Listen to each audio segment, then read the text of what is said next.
ચાલો આવી જાઓ મારા વહાલા બબ્બર શેર અને બબ્બર શેરનીઓ, આજના સેશનમાં આવી જાઓ. આજના સેશનમાં, આજના લાઈવ લેક્ચરમાં આપ સૌનું સ્વાગત કરવામાં આવે છે. હાર્દિક સ્વાગત નહીં, પરંતુ સ્વાગત કરવામાં આવે છે. નહીં તો કહેશો કે ખાલી હાર્દિકનું જ સ્વાગત કરવામાં આવે છે રોજ.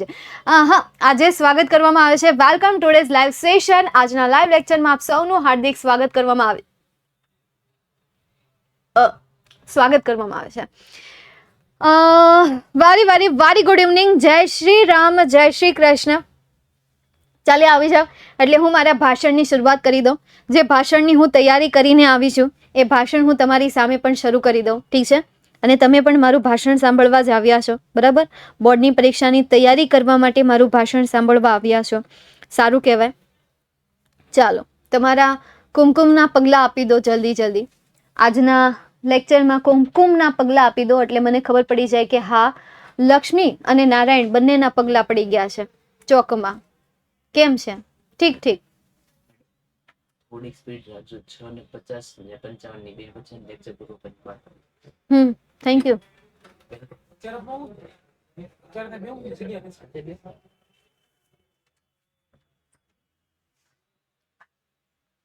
હા, હાય બોલે તો હાય. રાધે રાધે, રાધે રાધે. કુમકુમના પગલા પડ્યા, કુમકુમના પગલા પડ્યા, મારી તારા દેવબાના તેરા રે પડ્યા. ચાલો તો વાલા વિદ્યાર્થી મિત્રો, આજનો જે ટોપિક છે એ ટોપિક છે सप्लीमेंट्री रीडर ऊपर. बोले तो सप्लीमेंट्री रीडर जो हर एक स्टैंडर्ड में आता है. 9th स्टैंडर्ड की बात करें, 9th स्टैंडर्ड में आता है, 10th स्टैंडर्ड में आता है, 11th स्टैंडर्ड में आता है और 12th की तो क्या बात ही करें. आता है नहीं आता है कोई फर्क ही नहीं पड़ता है, बस क्वेश्चन आ जाना चाहिए और कोई फर्क नहीं पड़ता है उसमें क्या आता है क्या नहीं आता है, लेना ही नहीं लेना ही देना है बस. कुछ से उसके अंदर का जो क्वेश्चन है वो ठीक ठीक से आ जाना चाहिए, उसकी भाषा थोड़ी सी अच्छी होनी चाहिए, वो हाई लेवल की होनी नहीं चाहिए, या फिर कुछ IMP मिल जाएगी तो वो कर लेंगे, रट लेंगे. बाकी उसके जो 22 और 23 चैप्टर है वो रट के कहाँ जाना है. चलो छोड़ो यार, અત્યારે આપણે વાત કરીએ ગુજરાતીમાં. તો સપ્લિમેન્ટરી રીડર બોલે તો યાર લેપિંગ. તમારે 12મા ધોરણમાં લેપિંગ આવે છે, સેમ એવી રીતે 9મા 10મા 11મા ત્રણેય ધોરણમાં તમારે અલગ અલગ બુક આવતી. ડોલ્ફિન આવતી, બ્લેક બક આવતી, ધેન આફ્ટર ફ્લેમિંગો અને લાસ્ટમાં લેપિંગ. ખાલી તમારે નહીં, ખાલી સેકન્ડ લેંગ્વેજના જે સ્ટુડન્ટ છે એમને જ નહીં, જે ફર્સ્ટ લેંગ્વેજના સ્ટુડન્ટ છે એમને પણ આ એક્સ્ટ્રા બુક આવે છે, એમને પણ સપ્લિમેન્ટરી રીડર આવે છે. GSEB બોર્ડમાં આ જ સિસ્ટમ છે. GSEB બોર્ડના ગુજરાતી મીડિયમ, ઇંગ્લિશ મીડિયમમાં બંનેમાં સેમ સિસ્ટમ છે. હા, થોડીક પેપર સ્ટાઇલ ચેન્જ થઈ જાય, બટ એમને પણ સપ્લિમેન્ટરી રીડર આવે છે કે જેમના નામ હોય છે. એમને ઇંગ્લિશ મીડિયમમાં વિસ્ટાસ કરીને નામ આવે છે, તમારે અહીંયા લેપિંગ કરીને આવે છે. ચલો, તમારે 23 ચેપ્ટર આવે છે, એને માત્ર 8 ચેપ્ટરમાં પૂરી થઈ જાય છે. એની જે વિસ્ટાસ નામની જે બુક છે એ 8 ચેપ્ટર 7 ચેપ્ટરમાં પૂરી થઈ જાય છે. ચાલો તો જોઈએ હવે સપ્લિમેન્ટરી રીડર. સપ્લિમેન્ટરી રીડરમાંથી તમને કેટલા પ્રકારના સવાલ પૂછાય છે એ સવાલ આપણે જોઈએ. તો સપ્લિમેન્ટરી રીડરમાંથી એક તો તમને પેરેગ્રાફ બેઝ ક્વેશ્ચન્સ પૂછાશે. શું પૂછાશે? પેરેગ્રાફ બેઝ ક્વેશ્ચન્સ પૂછાશે અને એ ક્વેશ્ચનના તમારે આન્સર લખવાના રહેશે કે જે ક્વેશ્ચનનું ગુણભાર રહેશે 5, કે જેમાં 2 અલગ અલગ પેરેગ્રાફ અલગ અલગ ચેપ્ટરમાંથી પૂછાયેલા હશે. એક પેરેગ્રાફ 3 માર્ક્સનો હશે તો બીજો પેરેગ્રાફ 2 માર્ક્સનો હશે. That's it. સેકન્ડ હું વાત કરું તો એના પછી તમને આમાંથી નિયરેસ્ટ મિનિંગ પૂછવામાં આવે છે. તો નિયરેસ્ટ મિનિંગના મેં 100 નિયરેસ્ટ મિનિંગ તમને કરાવી દીધા છે. એક્સ્ટ્રા તમને ક્યાંય પણ થીન મળે તો એ પણ રટી લેજો, એને પણ કરી લેજો. શબ્દને ભેગા કરવામાં કંઈ જવાનું નથી, તમારું જ વર્ડ વોકેબ્યુલરી ઇમ્પ્રૂવ થવાની છે. અને જો ન જ કરવી હોય તો ઠીક છે. ચાલો નિયરેસ્ટ મિનિંગની આગળ આપણે વાત કરીએ. એમ તો તમે હોશિયાર છો, કરી નાખ્યા હશે, ખાલી 100 કરીને બેસી તો નહીં જ ગયા હોય. નેક્સ્ટ આગળ જઈએ. એના પછી આગળ આવે છે paragraph base question answer, nearest meaning અને લાસ્ટમાં આવે છે સમરી. ભાઈ યાર સિયાપો છે આ સમરી નામનો ક્વેશ્ચન જે છે. कन्फ्यूजन है, सॉल्यूशन कुछ पता नहीं, समरी है जो आई कहाँ से पता नहीं, आ गई है मुंह उठा के तो अब उसे सॉल्व भी करना है. બરાબર, મોઢું ઉપાડીને આવી ગઈ છે તો હવે તમારે મોઢું ઉપાડીને એને સોલ્વ કરવાની છે. કઈ રીતે? તો એ આજના લેક્ચરમાં હું તમને થોડું ઘણું ભાષણ આપવાની છું. તમને ટ્રીક સારી લાગે તો ફોલો કરવાની છે અને ન સારી લાગે તો પણ ફોલો કરીને શીખી લેવાની છે, બિકોઝ એના 5 માર્ક્સ છે અને છે ઇઝી, એટલી બધી ટફ તો છે નહીં. હા, આઈ નો કે તમે કહેશો કે તમે અંગ્રેજીના મેડમ છો એટલે તમે ઇઝીલી સોલ્વ કરી નાખશો. તો તમે યાર અંગ્રેજીના મેડમના સ્ટુડન્ટ છો તો એ પણ આરામથી થઈ જશે. ચાલો, તો આજે સપ્લિમેન્ટરી રીડર છે. ટોટલ કરો યાર 13 માર્ક્સનું તમને સપ્લિમેન્ટરી રીડરમાંથી પૂછાય છે, કે જેને તમે લેપિંગ કહો છો. એ લેપિંગમાં ટોટલ આટલા ચેપ્ટર છે. નંબર ઓફ ચેપ્ટર મેં અહીંયા લખી નાખ્યા છે, જેમાં પેન્સિલ જે છે એ કવિતા છે. ચલો આને કરો માઇનસ. એના પછી બીજી કોઈ કવિતા તમને આપેલી છે, કંઈક કાઉન્ટિંગ શેપ જેવું છે કે કંઈક યુનિટ નથી આવતું, એમાં કંઈક બીજું જ આવે છે. એટલે યાર આ કંઈક યુનિટ નથી, એટલે આમાંથી કંઈક 2 કે 3 જે છે એ આમની માઇનસ થઈ જાય છે. બરાબર, આ પેકિંગ છે, પેકિંગનું પણ આઈ થિંક આવતું નથી, પણ મેં બી પૂછી લીધું તો આનું કંઈ ભૂત જેવાનું કંઈ ખબર નહીં કે હું આપી દે હું નહીં, એટલે કરી નાખું સારું. બરાબર છે. હવે 23 જેટલા તમને યુનિટ આપેલા છે. આમાં તમે મને અત્યારે આઈએમપી કહેવાનું કહેતા હોય કે મેમ આમાંથી એકાદા ચેપ્ટર આઈએમપી કહી દો ને, તો બસ આટલા ચેપ્ટર કાઢી નાખો. એક 5મું છે, એક 16મું છે અને એક 23મું છે.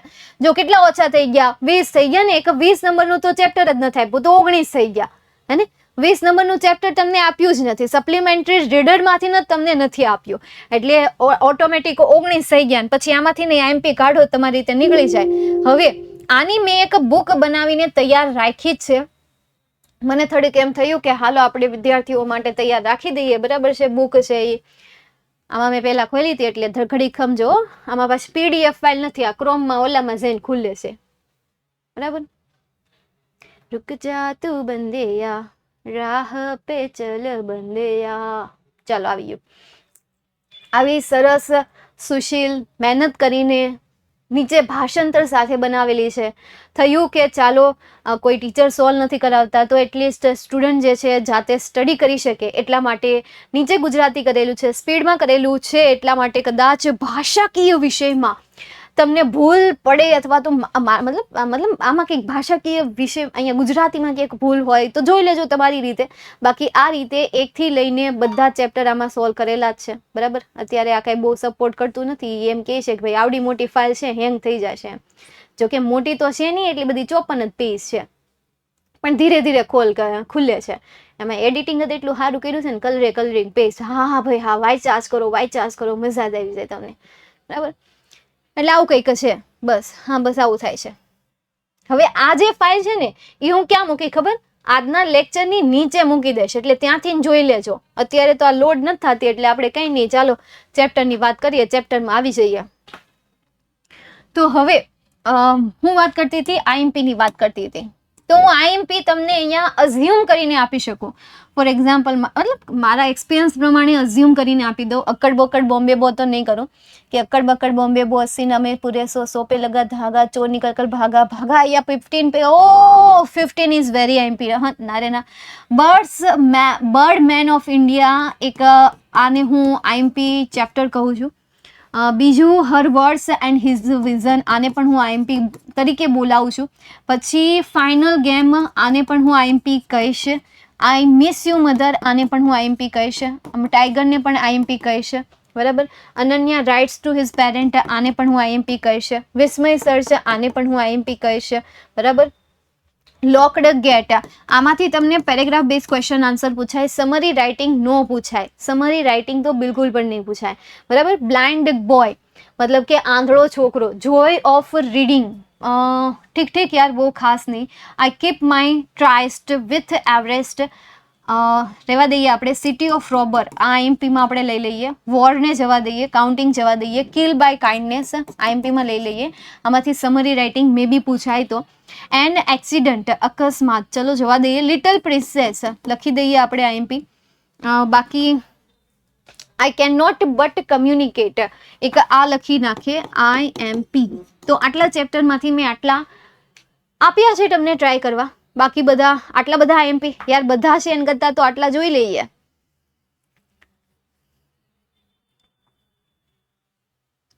ચાલો, તો હવે આને ઇરેઝ કરી નાખીએ. બરાબર. તો તમને ખબર પડી ગઈ ને કે આઈએમપી જેવું કંઈ નથી આમાં. સપ્લિમેન્ટરી રીડર છે, મન પડે ત્યાંથી પેરેગ્રાફ ઉપાડી લે છે. મેં અત્યાર સુધીના જે પેપર સોલ્વ કર્યા એવું મેં ક્યાંય નથી જોયું કે એક સરખો પેરેગ્રાફ તમને દરેક પેપરમાં પૂછ્યો હોય અથવા એકાદા ચેપ્ટરમાંથી વારંવાર ક્વેશ્ચન રિપીટ થયો હોય એવું નથી બન્યું. સો કારણ કે નંબર ઓફ યુનિટ જે છે એ વધી ગયા છે, નંબર ઓફ યુનિટ જ તમારા વધી જાય છે, નંબર ઓફ રીડ વધી જાય છે, એટલે એમની પાસે બહુ બધા ઓપ્શન છે કે તમને ગમે નથી પૂછી શકે. તો સપ્લિમેન્ટરી રીડરમાં હું તમને એમ કહું છું કે ચેપ્ટર ન વાંચો તો કંઈ નહીં, પણ તમારી આ જે 3 સ્કિલ છે, કઈ 3 સ્કિલ? આ 3 સ્કિલ, એક તો પહેલી પેરેગ્રાફ બેઝ ક્વેશ્ચન આન્સર. તો તમે જે ચેપ્ટરના paragraph base question answer solve કરો છો ને, 1 to 10 ચેપ્ટર તમારે આવે છે ટેક્સ્ટ બુકમાં, એને સોલ્વ કરી નાખો. પછી તમને ચાહે કોઈ પણ પેરેગ્રાફ આપે, એ પેરેગ્રાફને તમે સોલ્વ કરી શકો. ચલો આ માથાકૂટ તમારી ગઈ. બીજી સમરી રાઇટિંગ. તો સમરી રાઇટિંગને યાર શીખી જાઓ, સોલ્વ કરતા શીખી જાઓ. કઈ રીતે શીખશો? તો આ નિયરેસ્ટ મિનિંગ દ્વારા તમે શીખશો. તમને તમારી પાસે માર્વેલની બુક હશે અથવા તો વ્રજ પ્રકાશનની બુક હશે. એ વ્રજ પ્રકાશનની બુકમાં આવી રીતે કોમ્બિનેશન કરીને આપેલું હશે કે ગ્રામર હશે, એમાં સપ્લિમેન્ટરી રીડર એમાં આપેલું હશે, રાઇટિંગ સેક્શન તમને એમાં આપેલું હશે અને ચેપ્ટર પણ તમને એમાં આપેલા હશે. તો આ જે પ્રકાશન છે એ પ્રકાશનમાંથી નિયરેસ્ટ મિનિંગના ગુજરાતી મિનિંગ પણ લખેલા છે. તો એ શબ્દ પાકા કરી લો, સાથે સાથે એમના સિમિલર મિનિંગ પણ પાકા કરી લો. જો આ આખા ચેપ્ટર તમારે રીડ નથી કરવા તો એ ચેપ્ટરમાંથી જે 10 સ્પેલિંગ આવે છે ને, એ 10 સ્પેલિંગ રીડ કરી લો. આખા ચેપ્ટર રીડ નથી કરવા તો એ સ્પેલિંગ કરી લો, કારણ કે એ સ્પેલિંગ આ સમરીને સોલ્વ કરવામાં મદદ કરશે. કેવી રીતે? જ્યારે હું આ ક્વેશ્ચન તમને સોલ્વ કરાવીશ અથવા તો સમજાવીશ ત્યારે તમને વધારે સારી રીતે ખ્યાલ આવશે. ચલો ઠીક છે, આગળ જઈએ. અને જેની પાસે સમય છે જ તો એ આખા ચેપ્ટર રીડ કરી લો, તમારી વોકેબ્યુલરી વધી જશે, તમારું ઇંગ્લિશ વધારે બેટર બનશે. આમ તો બહુ અમે ગુજરાતી કરીએ છીએ અને તમે ગુજરાતી સાંભળો છો તો તમને કોઈ સ્ટેજ જ નથી મળતું, પ્લેટફોર્મ જ નથી મળતું. એટલે આઈ થિંક યાર ઇંગ્લિશમાં આવા પ્રોજેક્ટ આવવા જોઈએ કે જેમાં ગ્રુપ જે છે રિપ્રેઝન્ટેશન કરતું હોય. ફોર એક્ઝામ્પલ પહેલું ચેપ્ટર છે બર્ડ મેન ઓફ ઇન્ડિયા, તો એમાં 5 વ્યક્તિઓનું ગ્રુપ બનાવી દે. એમાં એક વ્યક્તિ આવે, પછી આ પેરેગ્રાફ આખો એક્સપ્લેન કરે, બીજી વ્યક્તિ આવે, આખો પેરેગ્રાફ એક્સપ્લેન કરે, સાથે સાથે બીજા વિદ્યાર્થીઓની પ્રેક્ટિસ થઈ જાય, સમજી જાય. આવી રીતે ગ્રુપ બનાવી દે તો આઈ થિંક વધારે સારું રહે નહીં? પછી કોઈ વિદ્યાર્થી 12 કમ્પ્લીટ કર્યા પછી એમ નહીં કે મને ઇંગ્લિશ નથી આવડતું. આ તો 12 કમ્પ્લીટ થઈ જાય, પહેલેથી લઈને છેક સુધી ઇંગ્લિશ આવડતું હોય તો એ 12માં પછી તો ક્વેશ્ચન માર્ક જ હોય. શું ટેન્સ? ભાઈ ટેન્સ શું હતા ખબર નહીં, યાર ટેન્સ ટેન્શન હતું એટલી ખબર છે, બીજું કાંઈ ખબર નથી.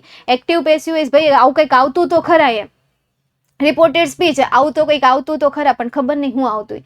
ચાલો નેક્સ્ટ આગળ જોઈએ. ભાઈ આ બધાની વાત નથી કરતા, હશે ત્યાં 10%, 20%, 30%, 40% કે જેને આવડતું જ હશે. આ તો ભાઈ મારી જેવાની વાત કરું છું. હું 12 ધોરણ સુધી નહોતી શીખી, પછી શીખી ગઈ હતી. મને એમ છું કે હાલો ને શીખી જાય, ભાઈ મેન જે વસ્તુ નથી આવડતી હું શીખી જાઉં, પછી જેને નથી આવડતું એને હું શીખવાડી, એવું. ચાલો હવે તો આ થઈ ગયા તમારા 23 ચેપ્ટર. મારે તમને આખી PDF ફાઇલ બતાવી હતી પણ શીટ આમાંથી ખુલતી તો છે નહીં. ખુલી ગઈ? લ્યો આટલું તોય બંધ આવે છે.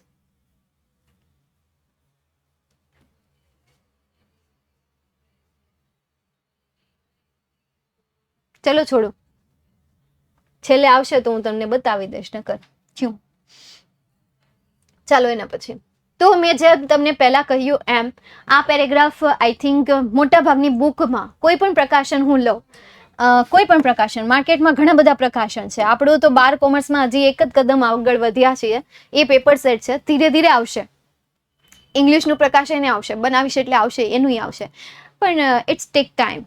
ચાલો આપણે અત્યારે આને સોલ્વ કરીએ. હવે આ જે છે એ સમરી રાઇટિંગ છે. શું છે? સમરી રાઇટિંગ છે.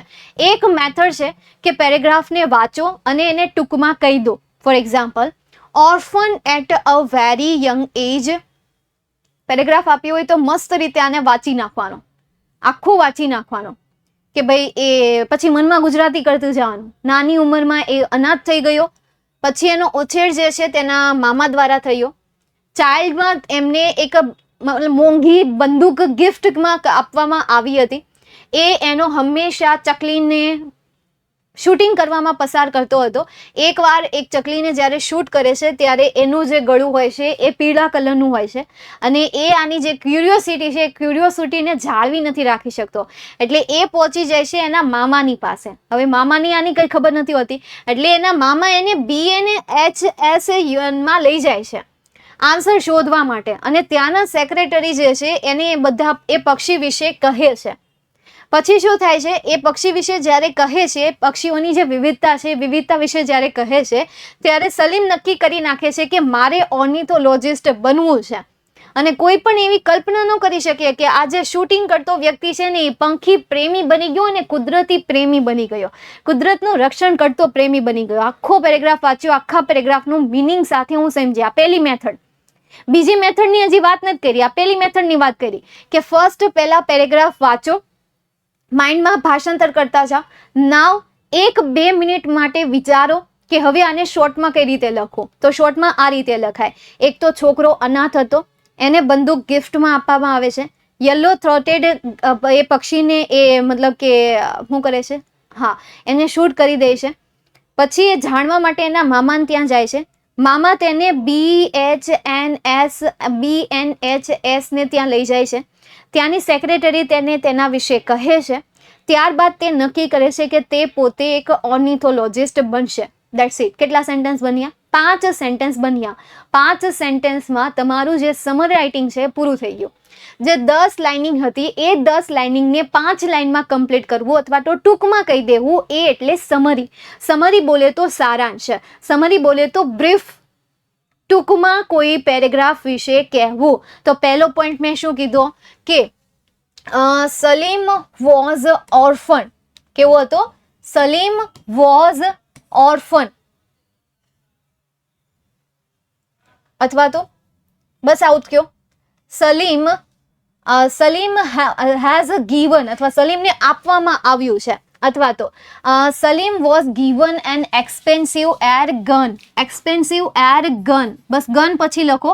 By his maternal uncle. અહીંયા પછી લખી દો બાય હિઝ મેટરનલ અંકલ. તેના મામા દ્વારા તેને એ આપવામાં આવ્યું હતું. This is your second sentence.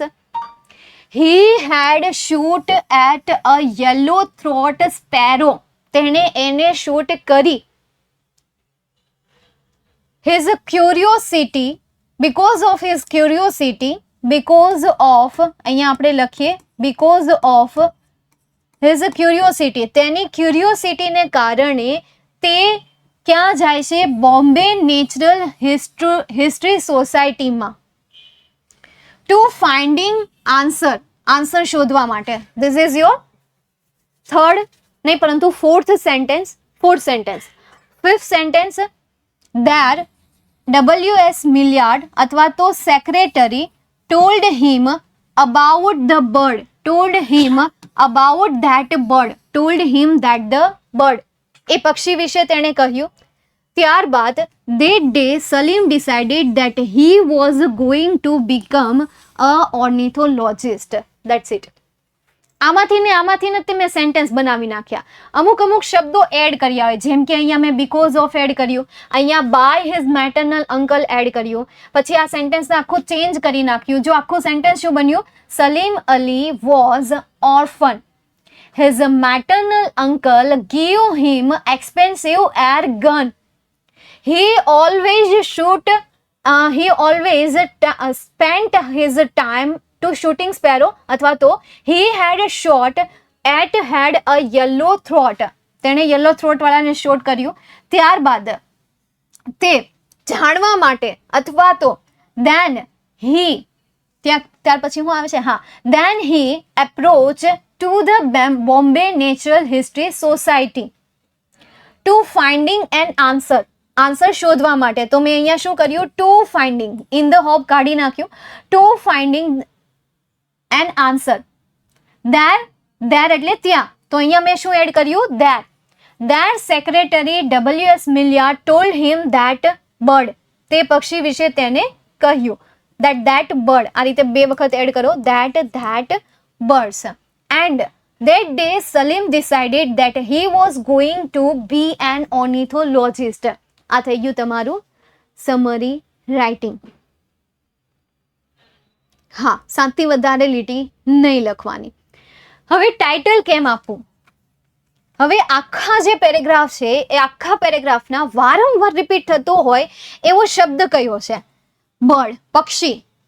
પક્ષી જે છે વારંવાર રિપીટ થાય છે. અને હાર્ટને ટચ કરે એવો શબ્દ કયો છે? Bird lover. અથવા બીજો કયો શબ્દ છે? Nature conservator. તો તમે અહીંયા ટાઇટલ આપી શકો bird lover and nature conservator, આ રીતે નામ આપી શકો. અથવા તો આખા પેરેગ્રાફમાં અલીમની જ વાત કરેલી છે, આખા પેરેગ્રાફમાં અલીમની જ વાત થયેલી છે, તો અહીંયા તમે કહી શકો ઓર્ફન અલીમ. સલીમ અલી, સોરી અલીમ નહીં પરંતુ સલીમ. સલીમ જે છે સલીમ અલી, અલીમ નહીં પરંતુ સલીમ અલી. ઓર્ફન સલીમ અલી, આ પણ તમે ટાઇટલ આપી શકો. હવે એક તૈયાર પેરેગ્રાફ છે કે જે મને પ્રકાશનમાંથી મળ્યો છે. બીજું અહીંયા એ લોકોએ ટાઇટલ શું આપ્યું છે? ક્યુરિયોસિટી કમ્સ ટુ એન્ડ, આ ટાઇટલ આપ્યું છે. તો તમે એની જગ્યાએ ટાઇટલ આપી શકો birds lover and nature conservator. Second is Salim Ali as orphan, અથવા તો સલીમ અલી વોઝ ઓર્ફન, અથવા તો ઓર્ફન સલીમ અલી, ઓર્ફન સલીમ અલી, અનાથ સલીમ અલીની અહીંયા એક કહાની આપેલી છે. એણે શું લખ્યું છે? Salim Ali was orphan. Once he shot a yellow-throated sparrow with a gun given by his maternal uncle. Salim's uncle couldn't satisfy his curiosity, so he took him to BNHS. There the secretary exclaimed him that show the bird. Since then, Salim decided to be an ornithologist. તો આ પણ easy વેમાં છે. તમારી પાસે જો આવી રીતે બનાવવા માટે શબ્દ નથી તો આમાંથી ને સેન્ટેન્સ ઉપાડી લો અને સેન્ટેન્સ બનાવી નાખો, બીજું કંઈ નહીં. શું કરવાનું છે? આમાંથી ને સેન્ટેન્સ ઉપાડી લેવાના અને મૂકી દેવાનું છે. નેચરલ હિસ્ટ્રી તો નહીં કહી શકો, કારણ કે નેચરલ હિસ્ટ્રીની આખા પાર્ટમાં નેચરલ હિસ્ટ્રીની ક્યાંય વાત નથી કહેવામાં આવી, પરંતુ તમે બર્ડ વિશે કંઈક કહી શકો કે ભાઈ બર્ડની વાત કરેલી છે. સમજાણું?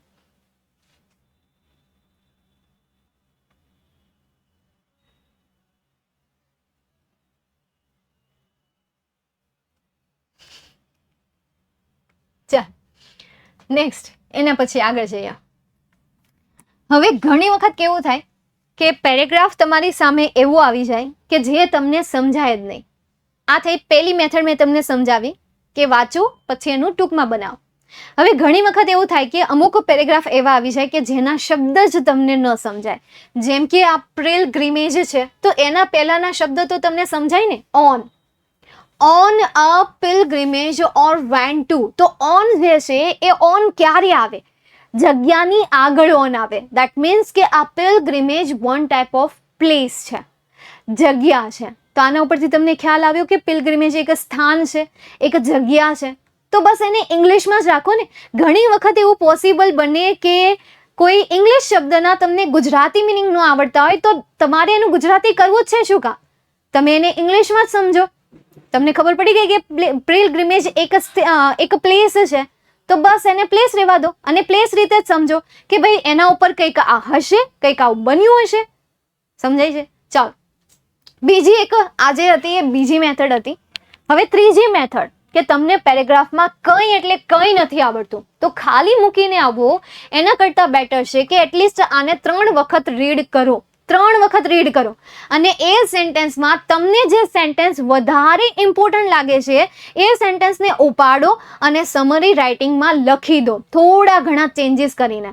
ફોર એક્ઝામ્પલ, તમને આ પહેલું સેન્ટેન્સ ગમ્યું, a guru had two disciple who were in habit of arguing with each other. પછી one day the guru set out for capital, 2 disciples accompany him. Okay, એક આ ગમ્યું તમને. બીજું તમને ગમે અ હેવી શોવર ડિટેન ધેમ, પછી આ કાઉસ કાઢી નાખવાનો, them mid way at the rest house. The capital was protected by the circular wall. The gates used to lock at midnight by sentries. આટલા સેન્ટેન્સ ગમ્યા. હવે કંઈ નથી આવડતું, આટલા સેન્ટેન્સ તમને ગમી ગયા છે. આ એ વિદ્યાર્થીઓ માટે કે જેમને પેરેગ્રાફમાં કંઈ એટલે કંઈ નથી સમજાતું તો એમણે એ પેરેગ્રાફ ખાલી મૂકીને નથી આવવાનો, એમાં આન્સર કંઈક ને કંઈક લખીને આવવાનો છે. તો હવે એઝ અ કંઈ નથી આવડતું એના વિદ્યાર્થી તરીકે આ પેરેગ્રાફને હું આ રીતે સોલ્વ કરીશ. આ રીતે મેં આ સેન્ટેન્સ સિલેક્ટ કરી લીધા.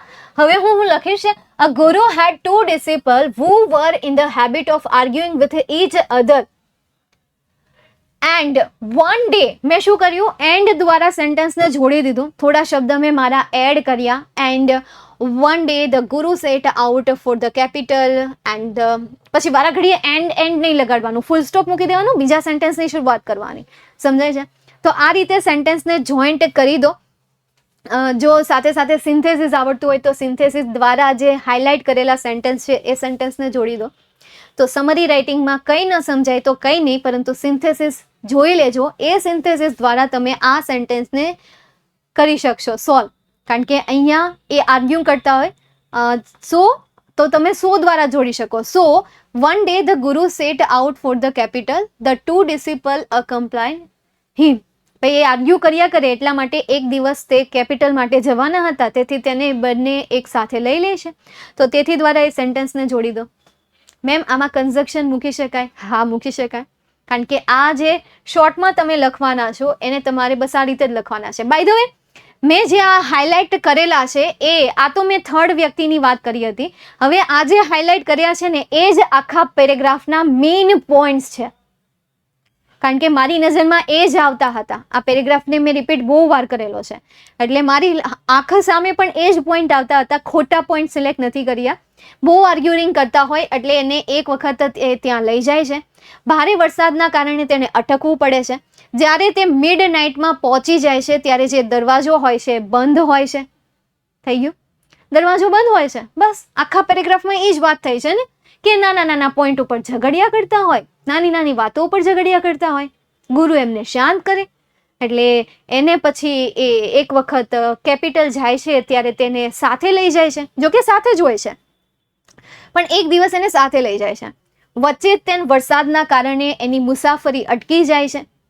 ત્યારબાદ મતલબ કે અડધી રાતે તે પહોંચે છે ત્યારે કેપિટલ જે હોય છે એ બંધ હોય છે, લોક હોય છે. તો પ્રોટેક્ટેડની જગ્યાએ જસ્ટ તમે લખી દો લોકડ. પ્રોટેક્ટેડ લખવાની કોઈ જરૂર નથી. લોક મારેલો હોય તો ઇનડાયરેક્ટલી સમજી જ જાય કે ભાઈ એમાં રક્ષણ માટેનો દરવાજો બંધ કરી દીધો છે, લોક કરી દીધો છે. That's it. થોડા વાક્ય હોય એ ચાલે, પણ એવું ગોતવાનું કે આખી સ્ટોરી એટલી લીટીમાં સમાઈ જાય. બસ એ જ ધ્યાન રાખવાનું. મિડનાઇટ એટલે અડધી રાત ને, હેને? હેને. આવા થોડા વાક્ય લઈને લખીએ તો કેટલા માર્ક્સ મળે? આવા થોડા વાક્ય લઈને લખીએ તો કેટલા માર્ક્સ મળે?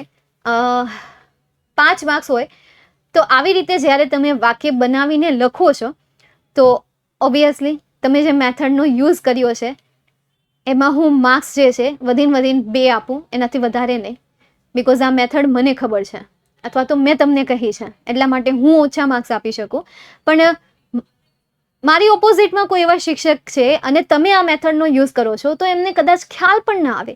એટલે એક આ સ્કિલ પણ તમારી ઇમ્પ્રૂવ કરી લો કે સમરી રાઇટિંગને સોલ્વ કરવા માટેની તમારી પાસે જેટલા પેરેગ્રાફ મળે એટલા પેરેગ્રાફને આન્સર સાથે સોલ્વ કરો. જેમ કે મેં તમને અહીંયા એક પેરેગ્રાફ આપ્યો, આન્સર આપ્યો. પેરેગ્રાફ વાંચો, એનું ભાષાંતર કરો અને એની નીચે જે બ્રીફ આપેલું છે એનું ભાષાંતર કરો. આવી રીતે તમે 10-12 કરશો ને એટલે ઓટોમેટિક તમને ખ્યાલ આવશે કે એક્ઝેક્ટલી સમરી રાઇટિંગ છે શું, એક્ઝેક્ટલી એનો આન્સર બને છે કઈ રીતે. બસ તમારે એને સમજવાનું છે. હું આ સમરી રાઇટિંગ કંઈક આ જ રીતે સમજી છું. પહેલા સમરી એટલે મેં એનો મિનિંગ તો સમજી લીધું કે સારાંશ, પણ એમનું સારાંશ કઈ રીતે થાય છે એને સમજવા માટે મેં લીધા એના આન્સર. ક્વેશ્ચન રીડ કર્યા, આન્સર રીડ કર્યા. ક્વેશ્ચનને એને શોર્ટમાં લખી નાખ્યું છે. That's it. પહેલો એવો ક્વેશ્ચન કે જેને તમને ક્વેશ્ચન મોટો પૂછે, આન્સર નાનો આવે, એ છે આ સમરી રાઇટિંગ. બાકી અત્યાર સુધી ક્વેશ્ચન એક લાઈનના હોય અને એના આન્સર 2-3 લાઈનના પડતા હોય, 4 લાઈનના પડતા હોય, મોટા થતા હોય. પણ આ ક્વેશ્ચનનું ઉલટું છે કે મોટા આન્સરને તમારે નાના આન્સરમાં ચેન્જ કરવાનું છે. મોટા પેરેગ્રાફને નાના આન્સરમાં બદલી નાખવાનો છે. ઓકે. અને આ જે ક્વેશ્ચન છે એ ક્વેશ્ચન ખાસ ને ખાસ મતલબ કહેવાય ને કે આ ડેડિકેટ કરવામાં આવ્યો છે કે જે શોર્ટ નોટ બનાવી શકે છે, સેન્ટેન્સીસ બનાવી શકે છે, એસે લખી શકે છે, ઈમેલ લખી શકે છે. એ આ ક્વેશ્ચનને ઇઝીલી હેન્ડલ કરી લેશે.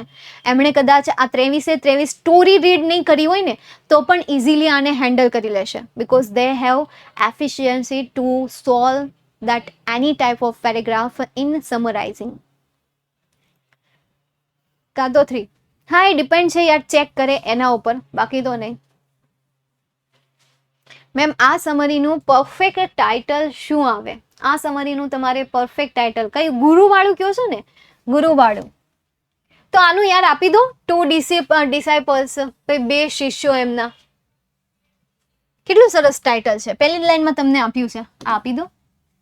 બીજું કોઈ ખાસ શબ્દ નથી કે જે તમે એને આપી શકો મારા ધ્યાનમાં? નહીં, કોઈ નથી. અ ગુરુ પણ ના આપી શકાય. અ ગુરુ, હા, આ રીતે આપી શકાય. અ ગુરુ વિથ હિઝ 2 ડિસાઇપલ. એક ગુરુ કે જે તેના 2 ડિસાઇપલ સાથે છે. જો ન્યૂ જનરેશનના ઇંગ્લિશ ટીચર હશે તો માર્ક્સ કાપશે, પણ જો ઓલ્ડ ટીચર હશે તો 3 થી 4 આપી દેશે. This is your biggest mistake of your life. Patel Prachi. તમને ખબર છે જેમની પાસે બહુ વધારે પડતો એક્સપિરિયન્સ હોય ને, એમને તમે એમ કહો ને કે ના આમ આવે, માનશે નહીં, તરત કહેશે મારી પાસે આટલો એક્સપિરિયન્સ છે, તને એવું ખબર પડે. આવું જ આવશે સીધું. એક્સપિરિયન્સ જે છે ને એ વ્યક્તિની ક્યાંક ને ક્યાંક ઈગો અથવા તો એક પ્રાઉડ બની જાય છે કે કદાચ એમની સામે કોઈ એમ કહેશે કે આની જગ્યાએ આવશે તો એ ના પાડી દેશે, બિકોઝ એની પાસે એક્સપિરિયન્સ છે, એને બધા રૂલ્સ ખબર છે, એટલે કોઈ એને શીખવાડી જશે તો સહન નહીં કરે. બટ ન્યૂ લર્નર હશે ને, ન્યૂ લર્નર કે જે શીખતા હશે, એને તમે ગમે એવી સલાહ આપશો ને એ સલાહ લઈ લેશે, આરામથી સલાહ લઈ લેશે, મસ્ત રીતે સલાહ લઈ લેશે. સમજાય છે? એક્સપિરિયન્સ ઇઝ બિગ ગુરુ. બસ હા, એ આ જ માને છે નીતિ, કે એમની મેન્ટાલિટી જે હોય કે એક્સપિરિયન્સ ઇઝ અ બિગ ગુરુ. તમે આ રીતે લખશો ને એટલે એને ઓટોમેટિક ખ્યાલ આવી જશે કે તમે એકચ્યુઅલી કરવા શું માંગો છો. સમજાય છે?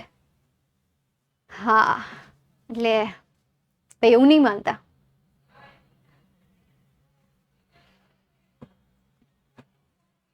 મેમ, આ અમને સ્કૂલના ટીચર્સમાં જોવા મળ્યું. શું? સ્કૂલના ટીચરમાં? બધાના ટીચરની માર્ક્સ આપવાની પદ્ધતિ અલગ હોય. કોઈક માઇન્ડના કડક હોય તો કોઈક માઇન્ડના ઢીલા હોય કે ચલો છોકરાએ મહેનત કરી છે, લખી છે, એકાદો માર્ક્સ વધારે આપી દઈએ, આટલો ફરક હોય, આટલો ડિફરન્ટ હોય. એક અને એકનો ડિફરન્ટ હોય. કોઈ એક વધારે આપી દે તો કોઈ એક ઓછો આપી દે. એ ડિપેન્ડ છે એમના માઇન્ડ ઉપર. બધા વ્યક્તિના થોટ જે છે અલગ હોય છે. પેપર ચેક કરવાની મેથડ પણ અલગ હોય છે, ખાસ કરીને ભાષાકીય વિષયમાં.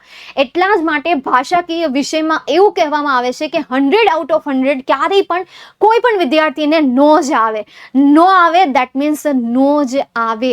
અને આવતા હોય તોય એમાંથી એકાદી ગ્રામેટિકલ મિસ્ટેક ગમે એમ કરીને શોધીને તમારા એમાંથી 1 માર્ક્સ તો કટ કરે ને કરે છે. જ્યારે એ સિવાયના જે સ્કોર્ડ માર્ક્સ છે, સ્કોર્ડ સબ્જેક્ટ છે, એમાં તમને મળી જાય. પણ ભાષાકીય વિષયમાં ગ્રામેટિકલ મિસ્ટેક કાઢે. ઇનફેક્ટ એસેનો રૂલ્સ હોય છે કે તમને 8 માર્ક્સમાં પૂછે ને તો તમે વધીને એને 7 માર્ક્સ આપી શકો, 8માંથી 8 માર્ક્સ ન આપી શકાય. કોઈએ 7.5 આપ્યો હોય ને, આ મેં એક વખત અમારા સાહેબ છે અહીંયા પહેલા ડોલર સાહેબ, તમે નામ સાંભળ્યું હશે, એને પૂછ્યું હતું, ત્યારે ધડ થઈ ગઈ હતી. એક સાહેબે કંઈક 7.5 આપ્યા હતા, એટલે તરત જ તેને ઓફિસમાં બોલાવવામાં આવ્યા. ત્યારે એમને કહ્યું કે આ છોકરાનો એસે વાંચો કે કોઈ પણ જગ્યાએ કોઈ પણ પ્રકારની મિસ્ટેક નથી, એટલા માટે મેં એને અડધો માર્ક્સ વધારે આપ્યો છે. હા, 2-3 મિસ્ટેક છે તો એના માટે મેં માર્ક્સ કટ કરી નાખ્યા છે, બાકી રહેશે તો 7.5 જ. તો આવી રીતે દલીલ કરીને પણ 7.5 માર્ક્સ આપી દે છે. એટલે યાર, બધાની માઇન્ડસેટ જે છે અલગ અલગ હોય છે. કોઈ વ્યક્તિ હોય કે જે લિટરલી રીતે પેપર ચેક કરતા હોય, ઓકે ચલો છોકરાએ આટલી મહેનત કરી છે, અડધો માર્ક્સ વધારે આપી દઈએ, 1 માર્ક્સ વધારે આપી દઈએ. તો કોઈક સ્ટ્રીક હોય છે કે ભાઈ 12મા ધોરણમાં ભણે છે છતાં પણ એને આટલી નથી ખબર, ચલો આના તો માર્ક્સ કટ થશે, આના અડધો માર્ક્સ તો કટ થઈ જશે. બસ આ જ મેન્ટાલિટી. આ મેન્ટાલિટી સાથે તમારા પેપર ચેક થતા હોય છે. અલગ અલગ એક્સપિરિયન્સ પ્રમાણે, અલગ અલગ વ્યક્તિઓના માઇન્ડ થોટ પ્રમાણે તમારા પેપર ચેક થાય છે. તો અહીંયા તમે એવું અઝ્યુમ કરો છો કે ભાઈ જે એક્સપિરિયન્સ ટીચર છે એ લિટરલી તમને છૂટા હાથે માર્ક્સ આપે છે, અને જે લર્નર હોય છે કે જેમને ઓછો એક્સપિરિયન્સ હોય છે એ તમને સ્ટ્રિક્ટલી ચેક કરતા હોય છે. This is wrong, very wrong. 2 કે 4 ભૂલ હોય તો પણ સાચે 9 માર્ક્સ આપી દે છે. હું એસેમાં ગપ્પા મારું છું તો પણ 5.5 માર્ક્સ આપી દે. પણ ગપ્પા સાચા હોય, તમે એને ગપ્પા કહેતા હોય, સ્ટ્રિક્ટલી ચેક કરવાવાળા હોય, જેમ કે અમારા ઇંગ્લિશના મેડમ ઓલવેઝ મારું પેપર સ્ટ્રિક્ટલી ચેક જ કરે છે. તારું જ પેપર જોયું, લખણ જેવા હોય ને, ગમે એટલી આર્ગ્યુમેન્ટ કરો તો પણ ના, મને પ્રૂફ આપીએ તો સમજે એટલું સ્ટ્રિક્ટલી ચેક કરે. તો એ તો સારું કહેવાય ને. સ્કૂલમાં આપણા વર્તનને જોઈને માર્ક્સ આપે. ના, એવું તો ન હોય. કે તમારા વર્તનને જોઈને માર્ક્સ આપે? હા, હોઈ શકે કે એ મેન્ટાલિટી સાથે તમારું પેપર ચેક કરે. હા, હોઈ શકે એ મેન્ટાલિટી સાથે તમારું પેપર ચેક કરે. અને ખાસ કરીને જે આ સંખ્યા ઓછી છે, સંખ્યા વધારે હોય ત્યાં તો યાદ રહેવાનું નથી કે કયા નામનું કોણ છે, કેવો ચહેરો છે, આ છે, તે છે. પણ જ્યાં સંખ્યા ઓછી છે ત્યાં ટીચર જે છે પેપર ચેક કરે, નામ વાંચે. એટલા માટે તો નામ નથી લખવામાં આવતા, પણ તોય નામ લખેલા પેપર ચેક થતા હોય તો નામ વાંચીને એનો ચહેરો સામે આવી જાય, પછી આમના લખણ આવા હતા એટલે આને તો ડફોળને. હા, આ મેન્ટાલિટી સાથે પેપર ચેક થાય હો. આ તો પર્સનલી એક્સપિરિયન્સ બોલે છે, એટલે ત્યારથી લખી નાખ્યું કે કોઈ પણ વિદ્યાર્થીના નામ નહીં જોવાના, સીધું એને આન્સરમાં જવાનું, જ્યાં આન્સર લખ્યા હોય ત્યાંથી જ તે. ચાલો, તો હવે અહીંયા સુધી રાખું છું. મારે થોડુંક કામ છે એટલા માટે હું આજના સેશનને અહીંયા સુધી રાખું છું. સમરી રાઇટિંગને કંઈક આ રીતે સોલ્વ કરવાની છે. મળીએ નેક્સ્ટ સેશનમાં નવા ટોપિક સાથે. See you soon, take care and by.